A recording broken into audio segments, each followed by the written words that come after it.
같이 한 음성으로 읽겠습니다. 여호와여, 주의 말씀대로 주의 종을 선대하셨나이다. 내가 주의 계명들을 믿었사오니 좋은 명철과 지식을 내게 가르치소서. 고난 당하기 전에는 내가 그릇 행하였더니 이제는 주의 말씀을 지키나이다. 주는 선하사 선을 행하시오니 주의 율례로 나를 가르치소서. 교만한 자들이 거짓을 지어 나를 치려 하였사오나 나는 전심으로 주의 법도를 지키리이다. 그들의 마음은 살쪄서 기름덩이 같으나 나는 주의 법을 즐거워하나이다. 고난당한 것이 내게 유익이라. 이로 말미암아 내가 주의 율례들을 배우게 되었나이다. 주의 입의 법이 내게는 천천 금은보다 좋으니이다. 주의 손이 나를 만들고 세우셨사오니 내가 깨달아 주의 계명들을 배우게 하소서. 주를 경외하는 자들이 나를 보고 기뻐하는 것은 내가 주의 말씀을 바라는 까닭이니이다. 여호와여, 내게 알거니와 주의 심판은 의로우시고 주께서 나를 괴롭게 하심은 성실하심 때문이니이다. 아멘. 아멘. 고난 가운데 깨닫는 하나님의 은혜. 우리가 기도의 사람들에 대해서 여러 달을 살펴보았습니다. 이제 몇 번은 고난에 대한 말씀을 좀 서로 나누었으면 좋겠습니다. 고난 가운데 깨닫는 하나님의 은혜가 어떤 은혜를 깨달아야 되는지 한번 살펴보았으면 좋겠습니다. 고난을 좋아하는 사람은 아마 없을 것입니다. 그러나 고난이라는 것은 우리 인생에 있어서 피할 수 없는 것입니다. 고난은 피할 수가 없는 거예요. 그래서 우리가 좋든 싫든 고난을 어떻게 이겨나가느냐가 참 지혜입니다. 제가 전에도 한번 말씀드린 바가 있는데 제가 참 존경하는 목사님이 젊은 나이에 간경화가 왔습니다. 간경화가 왔는데 이제 간이 다 굳었습니다. 그 간경화 이러면 이 좋게 말해서 간경화고 간암입니다. 병원에 갔는데 이제 살 소망이 없는 거예요. 그래서 하나님 앞에 기도했습니다. 하나님, 제 아들이 저렇게 어린데 저 어린 아들이 중학교 들어가는 것만 보고 죽게 해주십시오. 그렇게 기도를 했습니다. 근데 하나님이 그 기도를 들으셔서 그래도 금방 데리고 가지는 않았습니다. 그래서 젊은 나이에 40도 되기 전에 간경화로 그렇게 늘 골골골골 하다가 그렇게 사시면서 이게 얼마나 아파요. 얼마나 힘들어요. 그래서 늘 이게 자기를 불행하게 하는 거라고 생각했습니다. 왜 나는 이런 간경화가 왔을까? 나는 술도 마시지 않았고 나는 담배도 피우지 않았고 나는 정말로 한 번도 그런 간에 나쁜 건 해보지 않았는데 이렇게 말하고 늘 그 아픈 것에 대해서 원망하고 불평하고 이 아픈 것이 자기를 괴롭히는 원수로 생각을 했습니다. 그래서 그의 나이가 어느덧 60이 다 돼가는 59살이 되었습니다. 59살이 되어 갑자기 위급해져서 병원에 입원을 했는데 이제는 다 죽는데요. 의사들이 다 죽는데요. 그래서 마지막으로 가족들에게 인사를 하래요. 그래서 진짜 온몸이 퉁퉁 붓고 죽어가는데 이제 당신은 지금부터 살면 제일 오래 살면 3개월, 보통 1개월 안에 죽는다는 판정을 받았습니다. 그렇게 판정을 받고 있는데 이제 죽을 날만 기다리고 있는데 갑자기 희소식이 들려오는 거예요. 당신에게 딱 맞는 간을 발견했다는 거예요. 이제 이식 수술만 하면 된대요. 그런데 그 간을 이식하는 사람이 갑자기 교통사고로 죽었어요. 교통사고로 죽고 그 신장을 이제 그 기관을 이식하는 그 서약을 해놓았는데, 근데 이것은 이 사람이 자기가 이식받는 순서를 기다리자면 자기 앞에 수천 명도 더 있는 거예요. 그래서 순서대로 하면 자기에게 올 일이 없는데 이게 어떻게 된 거냐고 물으니까 이 사람 의학 법적으로 그렇대요. 법이 가장 위급한 사람이 있을 때, 목숨의 경각이 있을 때에는 그 사람에게 딱 맞는 간이 나왔을 때에는 이 사람에게 우선적으로 주는 그런 법이 있어요. 근데 그 교통사고로 죽은 사람이 그 목사님 말로 아마 흑인이었을 것이다 라고 이렇게 말해요.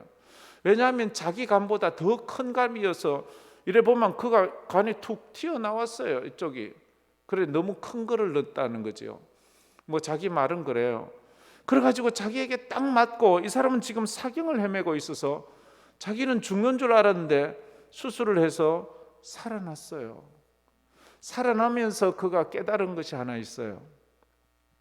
내가 그렇게 원망하고 그렇게 불평하던 이 간경화, 감암이 이게 내가 불평하고 원망한다고 해서 해결될 문제가 아니에요. 이거는요 죽을 때까지 같이 가는 거예요. 네가 죽든 내가 죽든 둘 중에 하나가 죽기 전에는 결코 헤어질 수 없는 그런 병이에요. 우리 중에 그런 병 가지고 있는 분 많잖아요. 우리가 가지고 있는 병 중에 성인병, 우리 죽을 때까지 같이 가는 거예요. 그거는요 같이. 그래서 그분이 말하기를 어느 날 깨달았는데 이 병은 내 친구야. 그래서 그 병에게 말했대. 야, 너하고 나는 친구, 인생의 친구 하자. 둘 중에 하나가 죽기 전에는 우리가 헤어지지 못하는데 그럴 바에는 우리 자꾸 싸우지 말고 서로 원망하고 욕하고 막 저주하지 말고 이제 그냥 서로 좀 사이좋게 지내자. 네가 한 번씩 막 불뚝불뚝 화를 내면 나는 또 기절을 하고 병원에 누워 있어야 되고, 네가 또 막 짜증을 내면 나는 또 막 아파하고 힘들어 해야 되니까 제발 너 불평하지 말고 나하고 사이좋게 지내자. 나도 너한테 이제 원망하지 않을게. 사이좋게 지내자.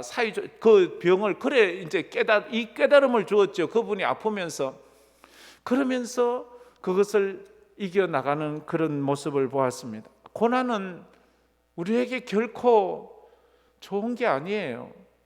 그러나 고난을 우리가 완전히 떨쳐버릴 수는 없어요.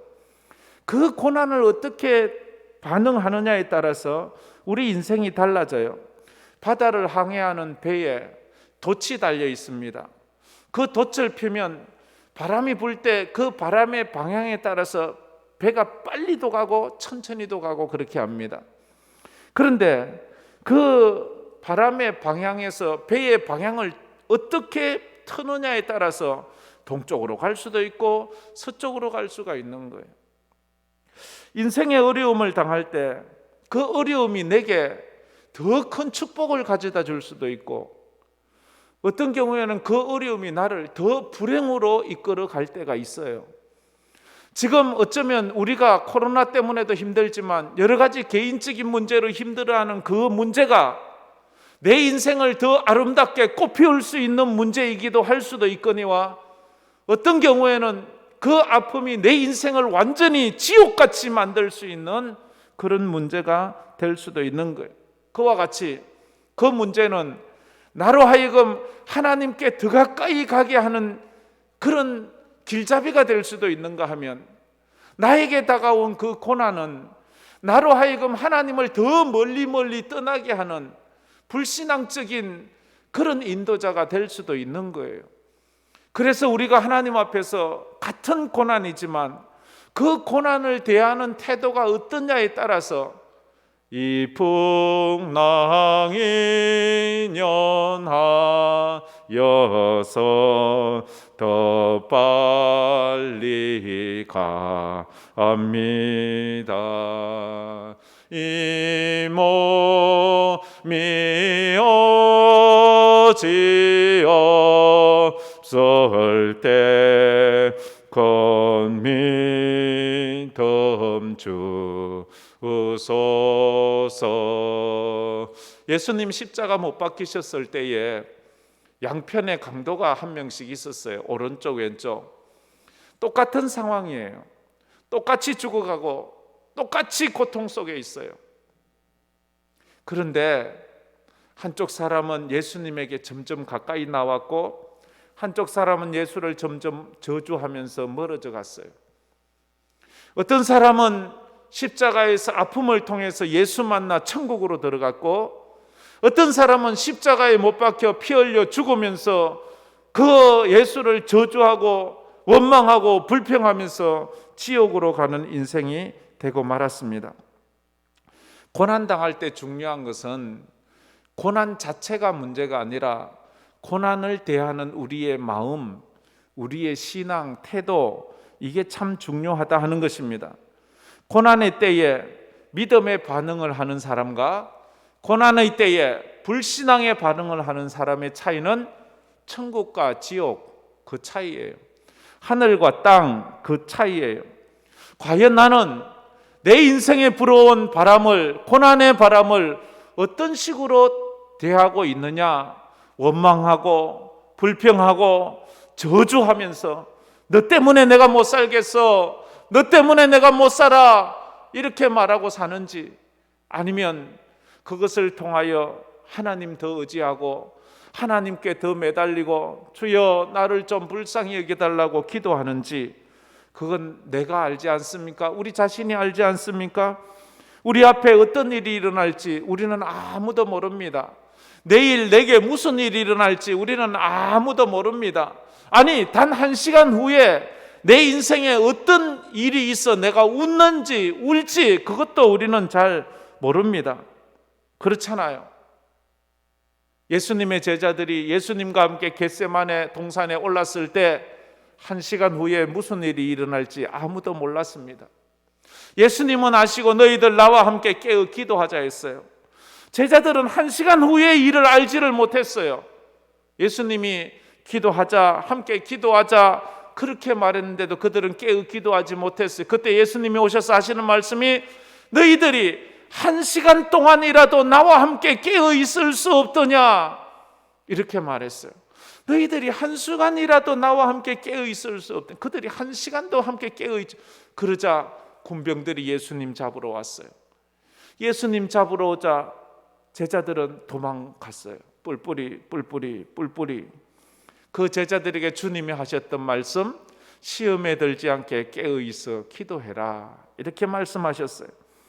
일제강점기 시대에, 일제 식민지 시대에 우리 조선의 그 성도들은 예수 믿는 것을 포기할 수 없었어요. 그래서 예수 믿는 것 때문에 독립운동을 하고 예수 믿는 것 때문에 신사참배를 하면서 많은 사람들이 감옥에 갇히는 것들을 그들은 보았어요. 그러면서 그들이 알았어요. 언젠가 나도 예수 믿고 감옥에 갇힐 수가 있을 터인데, 내가 가짜가 아니라 진짜 예수 믿는 사람이라면 나도 언젠가는 감옥에 들어갈 수 있는데, 감옥에 들어가서 내 믿음 지키자면 어떻게 해야 되는가? 그래서 그 일제시대 성도들이 2가지 준비를 했어요. 하나는 말씀을 암송하기 시작했어요. 왜? 감옥에는 성경책이 없어요. 감옥에서는 성경을 읽어줄 사람도 없어요. 그래서 내가 암송하지 않은 말씀은 내가 알 수가 없는 거예요. 그래서 그들은 모여서 늘 성경을 읽는 그 정도가 아니라 암송하는 것에 힘을 썼어요. 또 한 가지, 그들은 찬송을 암송했어요.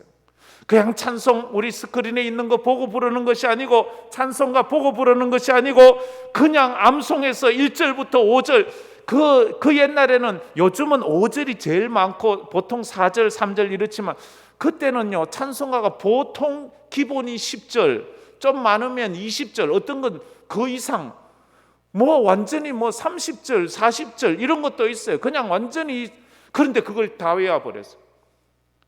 그 대표적인 사람 우리 많지요. 안희숙 여사, 살아있는 순교자, 그 죽으면 죽으리라 그 책을 쓴 그 사모님, 그가 감옥에 갇혔어요. 아무것도 가지고 들어갈 수 없는데 그곳에서 그들은 같이 자기가 암송했던 성경 말씀을 암송하면서 그 말씀 붙잡고 믿음으로 승리하는 거예요. 두려워하지 말아라, 놀라지 말아라, 내가 너와 함께한다, 내가 너를 도와주리라, 참으로 나의 의로운 오른손으로 너를 붙들리라, 이렇게 말씀하시는 것처럼 그 주님의 말씀 붙잡고 믿음으로 살고 또 찬송을 부르면서 그 감옥에서 한 사람이 저쪽에서 부르면 이쪽에서 따라하고, 그러면서 그 고난의 때를 이겨나가.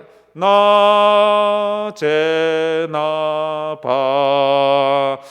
밤에나 눈물 머금고 내 주님 오시기만 고대합니다. 우리 찬양, 이런 찬양이 일제시대에 불렀던 찬양 아닙니까? 그렇게 그들은 고난을 준비했어요. 바울과 실라가 감옥에 갇혔어요. 감옥에 갇혀서 그들은 성경 두루마기가 없어요. 그곳에서 그들이 평소에 암송했던 말씀, 평소에 불렀던 찬양을 불렀어요. 빌립보 감옥에서 바울과 실라가 찬미했어요. 어떤 찬미를 했는지 어떻게 모르겠어요. 그러나 그 찬미를 부르실 때에 기적이 일어났어요. 우리가 고난 가운데 하나님 앞에 말씀 붙잡고 기도하고 찬양하면 기적이 일어납니다. 할렐루야. 오늘도 기적이 일어나기를 바랍니다. 기적이 일어나는 찬양, 기적이 일어나는 기도, 그런 걸 우리가 불러야 하는 것입니다. 오랜 세월 사람들은 하나님께 이런 질문을 했습니다. 하나님, 왜 의인이 고난을 당해야 합니까? 하나님, 우리가 언제까지 고난을 당해야 합니까? 하나님, 악인은 저렇게 형통한데 어떻게 의인은 이렇게 고난을 당해야 합니까? 예수 믿지 않는 사람들, 온갖 죄와 온갖 부정과 비리를 가진 사람들은 저렇게 떵떵거리고 잘 사는데 하나님 믿는 백성들은 왜 이렇게 힘들게 살아야 합니까? 하나님, 그것이 오랜 세월 성도들이 하나님께 물었던 질문이에요. 그런데 하나님은 그 질문에 대해서 명쾌한 답을 해주지 않아요. 성경은 그 질문에 대해서 명쾌하게 해석해 주지 않아요. 어느 날 제자들이 예수님께 물었어요. 예수님, 저 태어나면서 눈먼 저 사람은 어떻게 맹인이 되었습니까? 누구의 죄 때문에 맹인이 되었습니까? 라고 물어요. 그때 예수님이 하시는 말씀이, 이 사람이 맹인이 된 것은 이 사람의 죄도 아니고 이 사람의 부모의 죄도 아니다. 하나님께서 그에게서 하나님의 일을 나타내려고 하는 것뿐이다 라고 말했어요. 우리는 우리가 고난받는 이유를 잘 몰라요. 왜 나는 이렇게 아파야 되는지 잘 모를 때가 참 많이 있습니다. 그러나 다른 종교에서는 저마다 이거는 전생에 죄를 지어서 그래, 이렇게 말하기도 하고, 운명적, 인살라, 하나님의 뜻이야, 신의 뜻이야, 무조건 받아들여, 그건 운명이야, 이렇게 하는 사람도 있고, 쾌락주의자들은 그 고난을 잊기 위해서 온갖 인생의 쾌락들을 즐겨하는 사람들도 있습니다. 결국 사람은 아무리 애를 써도 이 고통의 문제를 풀 수 없다는 겁니다. 인간은 이것을 해결할 능력이 없어요. 그래서 우리 인생의 고난을 해결해 줄 구원자가 우리에게는 절실히 필요합니다. 우리도 인생을 살다 보면 여러 가지 어려움이 찾아올 때가 있어요. 여러분도 그렇지요, 그죠? 경제적인 어려움도 있고, 육체의 질병 때문에 당하는 어려움도 있고, 여러 가지 인생을 살아가면서 겪는 인간관계나 삶 속에서 겪어야 되는 정말로 가지각각의 그런 인생의 문제들이 우리에게 다가올 수가 있습니다. 이런 답답한 일을 만나면 내가 이해할 수 없는 그런 일들 속에서 우리가 질문을 합니다. 하나님 왜 내게 이런 일이 일어났습니까? 나는 왜 이래 아파해야 되나요? 왜라는 질문을 자꾸 하게 됩니다. 우리가 마지막으로 아까 불렀던 그 찬양대로 왜 나만 겪는 고난이냐고 불평하지 마세요. 고난의 뒤편에 주님이 주실 축복 미리 보면서 감사하세요. 우리가 이 찬양도 부르지 않습니까? 주위에서 고난당하는 사람을 볼 때에 우리는 조심해야 합니다. 함부로 말해서는 안 돼요. 함부로 판단해서도 안 돼요. 욥의 친구들은 욥이 고난당할 때 욥에게 함부로 말했어요. 너 죄짓지, 너 위선자야, 너는 사람들 앞에서는 거룩한 척하면서 너 하나님 앞에 뒤에서 죄지었지. 그렇게 함부로 욥을 판단했을 때 욥은 그 말을 들으면서 울었어요. 욥은 그래서 그들에게 말했어요. 너희들은 나를 위로한답시고 나에게 함부로 말을 하는데 나에게 함부로 말하지 마라. 나의 사정을 하나님만이 아신다. 나의 사정은 하나님만이 아신다.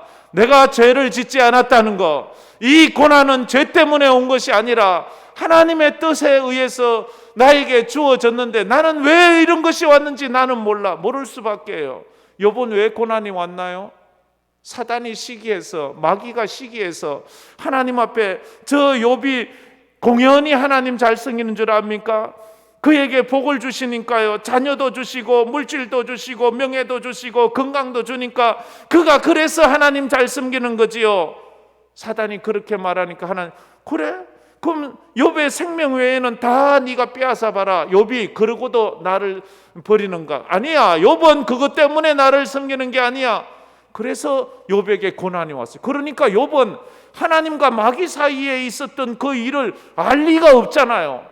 그런데 어느 날 당하는 이 고난이 왜 오는지를 모르는데 주위 사람들은 네가 죄지어서 그래, 네가 나쁜 놈이야 이러니까 이 마음이 너무너무 억울한 것, 이 마음을 까디버 놓을 수만 있으면 까디버 보이고 싶을 정도로 답답하고 억울하고 속상한데도 그걸 말할 수 없는 거예요. 그러니까 우리는 어떤 사람이 지금 고난당하고 있을 때 함부로 이래서 그래 저래서 그래 이렇게 말하면 안 돼요. 그건 잘못된 이야기입니다. 하나님만이 아시기 때문에. 그래서 바울은 로마서를 통해서 고통당하는 사람을 위로할 수 있는 아주 좋은 방법을 우리에게 가르쳐 주셨어요. 즐거워하는 자들과 함께 즐거워하고 우는 자들과 함께 울어라, 이렇게 말. 성도는 기뻐하는 자들과 함께 기뻐해야 하고 우는 자들과 함께 울 수 있는 자가 되어야 합니다. 고난당한 자에게 가서 내 짧은 지혜로 위로한답시고 이래저래 말할 필요 없어요. 그냥 가서 옆에서 손잡고 안아주고 함께 울다 보면 그가 회복되어 가는 거예요. 많은 말이 그를 위로해 주는 것이 아니고 그냥 힘들 때, 답답할 때 그냥 옆에 누가 있으면 줘도 그게 힘이 될 때가 있어요. 도리어 와서 이래저래 말하는 사람은 옆에 없는 게 더 도움이 돼요. 우리 성도들 가운데서도 힘들고 어려운 사람들이 있을 수 있잖아요. 특히 우리 중직자분들 누가 있는지 이렇게 한번 살펴보세요. 중직이 된 이유가 대접받으려고 중직된 거 아니잖아요. 자랑하려고 된 거 아니잖아요. 섬기려고 된 거 아닙니까? 그러면 내가 이 어려운 때에 어떻게 교회를 섬기지? 한번 보시고 코로나 이후에 한 번도 교회 못 나오시는 분이 들어 계신데 한번 찾아가세요. 찾아서. 그래서 그들 많이 힘들지요. 물론 나도 힘들어요. 그들보다 내가 더 힘들 수 있어요. 그러나 우리가 가서 그들을 위해 기도해주고 손잡아 줄 때 하나님의 은혜가 임한다 하는 것입니다. 그래요. 그게 필요해요. 하나님께서 성도들에게 고난과 역경을 허락하시는 이유가 뭔가요? 왜 하나님은 성도들에게 고난을 주시나요? 역경을 허락하시나요? 하나님은 사랑이시다면서요. 하나님은 전능하시다면서요. 하나님은 다 알고 있으시다면서요. 그런데 왜 내게 그 전능하신 하나님이 좀 이런 고난을 좀 치워주시지, 안 아프게 해주시면 되지, 막아주시면 되지. 고난이라는 것은 우리 머리로 이해할 수가 없는 거래요. 그래서 성경에 고난을 신비라 이렇게 말합니다. 신비. 고난은 신비예요. 신비롭다 하잖아요. 마치 임신하는 게 신비듯이. 임신을 했잖아요. 출산할 때가 됐어요. 출산할 때 아이를 낳는 게 얼마나 기쁨이고 감사해요. 근데 산모가 아파하잖아요. 소리를 지르고 죽겠다고 하고 악을 쓰잖아요. 아니 하나님 지금 축복이라면서요. 근데 왜 이렇게 아파해야 돼요? 그 고통을 통해서 아이가 태어난다는 것은 신비예요.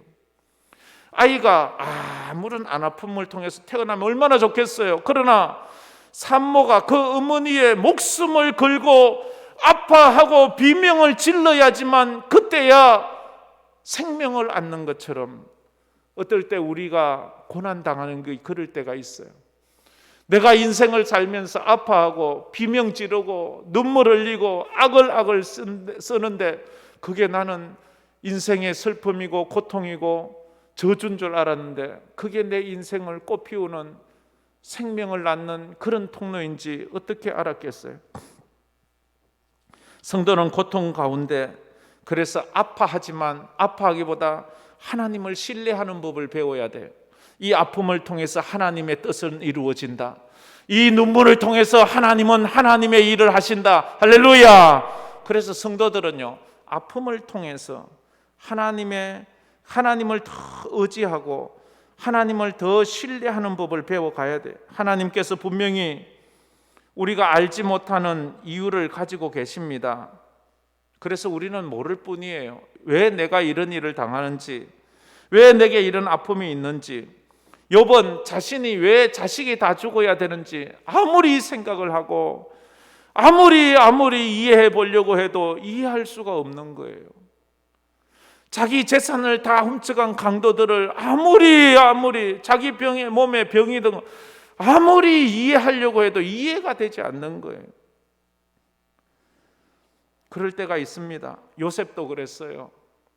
왜 형들이 나를 미워하는지, 왜 형들이 나를 죽이려고 하는지, 왜 나는 애굽의 노예로 팔려왔는지 아무리 생각해도 모르겠는 거예요. 아버지 집에 있으면 색동옷 입고 그렇게 왕자처럼 살아야 될 내가 왜 애굽의 노예로 왔는지 아무리 생각해도 몰라요. 여러분 아시나요? 아시면 한번 이야기 좀 해주세요. 왜 요셉이 노예가 되었나요? 뭘 잘못했어요? 뭐 그만큼 노예가 될 정도로 잘못한 일이 뭐나요? 형들을 죽이려고 할 만큼 요셉이 잘못한 게 뭐가 있나요? 그랬던 그 요셉이 노예하다가 억울하게 누명을 써서 감옥에 들어가요. 그 감옥은 정치범들만 들어가는 거예요. 정치범이라는 것은 고관들, 장관급들이나 들어가는 감옥에 들어가요. 노예가 무슨 역적짓을 했다고 그런 정치범, 역적자들만 들어가는 그런 감옥에 들어가요. 요셉이 무슨 억울한 일이, 무슨 그런 천지 잘못을 했길래 요셉은 모르겠어요. 왜 내가 이 감옥에 들어와야 돼? 내가 노예가 된 것도 이해할 수 없고 아파 죽겠는데 내가 왜, 내 인생 왜 이래? 하나님 도대체 왜 이러세요? 하나님 도대체 나한테 왜 이러세요? 그렇게 말할 수 있잖아요. 왜 나에게만 이런 일이 일어납니까? 하나님, 요셉은 지금 아무것도 몰라요. 어떻게 알아요, 요셉이? 그런데 먼 훗날 그의 형님들이 그의 발밑에 무릎 꿇고 눈물로 살려달라고 빌 때 그때야 아는 거예요. 형님들, 나를 팔아서 애굽의 노예되게 한 것 때문에 염려하지 마세요. 우리 하나님께서 우리 가족 살리려고 나를 미리 애굽에 보낸 것뿐이에요. 형님들이 그래 한 것이 아니라 우리 하나님께서 나를 먼저 애굽에 보낸 것뿐이에요. 괜찮아요. 그때야 그걸 깨닫고 나서야 상처가 치유가 되는 거예요. 그것을 깨닫고 나서야 그 마음의 엉어리가 다 풀어지고 형님들을 서로 끌어안고 엉엉 울면서 그들이 다 회복되는 거예요. 왜 코로나가 이 땅에 찾아왔는지, 왜 코로나 때문에 수많은 사람들이 지금 아파해야 되는지 우리는 지금은 다 이해할 수 없어요. 우리는 다 알 수도 없어요. 단지 한 가지 아는 것은 75절 말씀, 75절 말씀 우리 다 같이 한번 읽어보았으면 좋겠습니다. 75절입니다. 여호와여, 내가 알거니와 주의 심판은 의로우시고 주께서 나를 괴롭게 하심은 성실하심 때문이니이다. 아는 게 한 가지, 여호와여, 내가 아는 게 한 가지 있는데 주의 심판은 하나님은 의로우시다는 거예요. 내가 봐서는 이건 불의합니다, 하나님. 이건 뭔가 잘못됐어요, 하나님. 이건 나 억울해요, 하나님. 내가 봐서는 그렇지만 하나님은 의로우시다는 거예요. 또 하나, 주께서 나를 괴롭게 하시면, 주께서 내게 괴로움을 주시는 것은 성실하심 때문이다. 성실한다는 말은 변함없다는 뜻도 있지만 하나님의 사랑 때문입니다라는 거예요. 하나님께서 나를 괴롭게 하시는 것은 하나님의 사랑 때문에 나를 괴롭게 하는 겁니다. 이걸 시인이 고백을 하는 거예요. 원인은 몰라요. 그러나 하나님이 의로우시다는 것, 하나님은 나를 사랑하신다는 것, 이거 하나는 알아요. 우리가 인생을 살아가면서 당하는 아픔과 눈물과 고통은 우리는 왠지 몰라요. 사람들은 말해요. 건강관리 잘못해서 그래, 아니면 재정관리 잘못해서 그래, 인간관계 그렇게 하면 안 돼, 자녀교육 그렇게 해서는 안 돼, 이렇게 자기들 딴에는 똑똑하다고 이래저래 말할지 모르지만, 그러나 그건 옳지 않을 때가 많아요. 옳지 않을 때가 많아요. 하나님께서 우리에게 고난을 허락하시는 이유는 우리를 강한 성도 만들기 위해서, 온전한 성도 만들기 위해서 그러는 거예요. 고난을 통해서 인생이 무엇인지를 깨닫게 하시는 거예요. 고난을 통해서 깨닫게 하는 게 있어요. 미우라 아야코, 빙점 소설을 진 일본의 기독교인 미우라 아야코는 그가 그 죽음의 사선을 넘는 질병을 경험하고 이런 말을 했어요. 인간이 병들지 않고는 인간일 수가 없다. 사람이 병들어야 그제야 자기가 인간이라는 것을 깨닫는다는 거예요. 아프지 않고는 자기가 인간인 걸 몰라요. 자기가 신인 줄 알아요. 자기가 대단한 줄 알아. 자기는 영원히 사는 사람인 줄 알아. 자기는 제일 똑똑한 줄 알아. 근데 자기가 병들고 나면 나는 아무것도 아니네. 나도 죽네. 내 손으로 내 숟가락 하나 못 드는 나를 보면서 나는 남의 도움 없이 살 수 없네. 이런 걸 통해서 나는 무한한 인간이 아닌 유한한 인간이라는 것을 깨닫는 거예요. 그래서 71절에 이렇게 고백하잖아요. 71절 말씀 우리 다 같이 한번 읽어보겠습니다. 고난당한 것이 내게 유익이라. 이로 말미암아 내가 주의 율례를 배우게 되었나이다. 아멘. 고난당한 것이 내게 유익이라. 이 말이 그냥 쉽게 안 나와요. 어떻게 고난이 유익인가요? 아픔이지. 근데 깨달았어요. 고난당한 것이 내게 유익이라. 왜? 이로 말미암아 내가 주의 율례를 배웠으면, 주의 말씀을 배울 수 있었다는 거예요. 우리가 무엇이든지 그걸 통해서 하나님을 경험하고 깨달을 수 있다면 그건 감사한 거예요. 고난을 통해서 인생의 연약함과 무능함을 깨닫고 전능하신 하나님을 알게 되었다는 것은 감사해요. 고난을 통해서 탕자는 아버지 집이 얼마나 좋은지, 아버지가 얼마나 자신을 사랑하는지 그제서야 깨달았다는 거예요. 인류는 코로나 바이러스를 통해서 인간이 얼마나 무능하다는 것을 절실하게 깨달아야 돼요.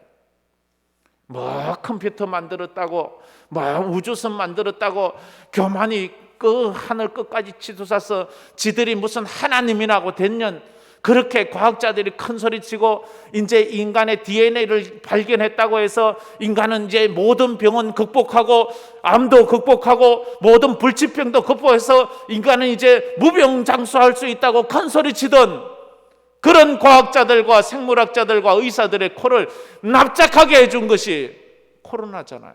눈에 보이는 이것도 감당하지 못하면서 니들이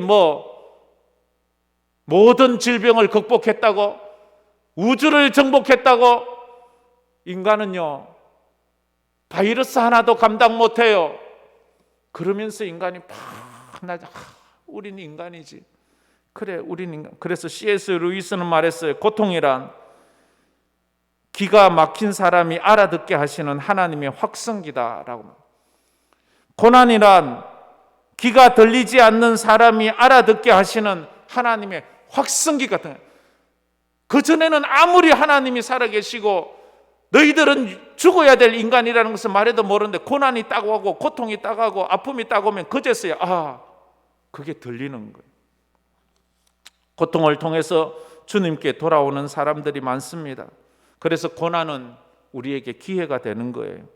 바울은 장님이 되어서 예수를 만났어요. 바울이 장님이 안 됐으면, 다메섹 도상에서 장님 안 됐으면 예수 안 믿어요. 바울이 누군데? 바울이 어떤 인간인데 그가 호락호락 하나님을, 예수를 믿어? 십자가에 저주받아 죽은 그 인간을 어떻게 하나님이라고 부를 수 있냔 말이에요. 그러나 그가 앞이 보이지 않고 장님이 되자 그제서야 십자가의 예수가 하나님임을 그제서야 깨닫는 거예요. 그제서야 깨닫는. 요나가 누굽니까? 선지자 아닙니까? 아무 말도 안 들어요. 그런데 그가 바닷속 물고기 뱃속에 들어가니까 그제야 하나님밖에 없다는 것을 그제야 아는 거예요. 우리가 큰 소리 치고 난리 치게도 침대, 저 병상 침대에 딱 올라가면 아이고 하나님, 나 아무것도 아니네요. 아무것도 아니네요. 제가 1월 달에 그 경대병원에 그 한 달 누워 있을 때, 앞에서 강대상에서 목사라고 큰 소리 치고, 지가 믿음 좋다고 큰 소리 치고, 지는 병 안 걸릴 것처럼 큰 소리 치다가도 그냥 한번 부당탁 넘어지니까 아무것도 아니잖아.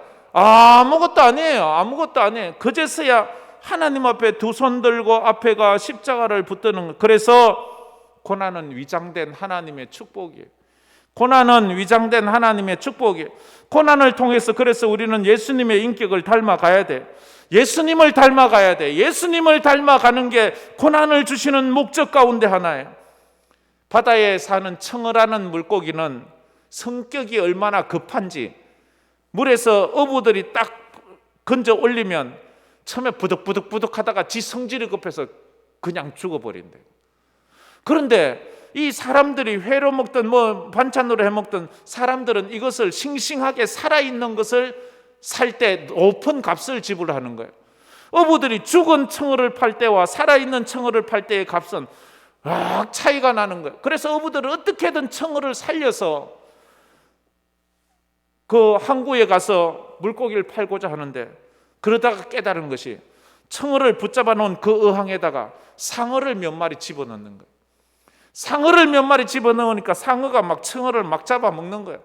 그러니까 청어들이 막 죽을 날 살리라고 막 계속 도망가는 거예요. 그러자 몇 마리의 청어는 잡아먹히지만 절대 다수의 청어는 그 상어에 도망간다고, 안 그러면 성질 급해 꽥 죽어버릴 텐데 막 살아서 막 다니니까 항구에 오면 살아있는 청어들이 있어 그걸 비싼 가격에 판다는 거예요. 우리 인생에도 내가 왜 고난당하는지, 하나님께서 우리를 살아있게 하려고, 예수 믿게 하려고, 깨어있게 하려고, 그래서 정신 바짝 차리고 사단 마귀의 먹이가 되지 않게 하려고 우리에게 고난이라는 걸 주셔서 더 하나님 앞에 부르짖고 더 하나님 앞에 나가고 더 십자가 의지하라고 그렇게 고난을 준 줄 믿습니다. 할렐루야. 고난을 통해서 못난 성격이 깎여야 돼요. 지랄 맞은 상극도 좀 깎여야 돼요. 근데 내가 알잖아요. 어려운 사람들의 사정도 이해 못하던 내가 좀 이해 좀 해야 돼요. 아픈 사람들 보면서 왜 아프나, 저거 건강관리 잘못해서 그렇지, 그러면서 그들의 눈물을 이해 못하던 내가 아파보면 이해해, 저절로 돼요. 배가 고파봐야 배가 고픈 게 뭔지를 이해하는 것처럼 말입니다. 하나님의 관심은 우리가 잘 먹고 잘 살고 편안하게 사는 것이 하나님의 관심이 아니라, 어쨌든 성도들이 예수 닮아가는 게, 하나님의 백성다운 삶을 사는 게 하나님의 관심이라는 거예요. 그래서 67절에도 고난 당하기 전에 내가 그릇 행하였더니 이제는 주의 말씀을 지키나이다 라고 말했어요. 고난 당하기 전에는 내가 내 아나무인격으로 살았던데 이제는 주님의 말씀을 지키나이다, 그렇게 마무리하겠습니다. 하나님은 우리를 그리스도를 닮게 하려고 연단하시고 풀무지를 하십니다.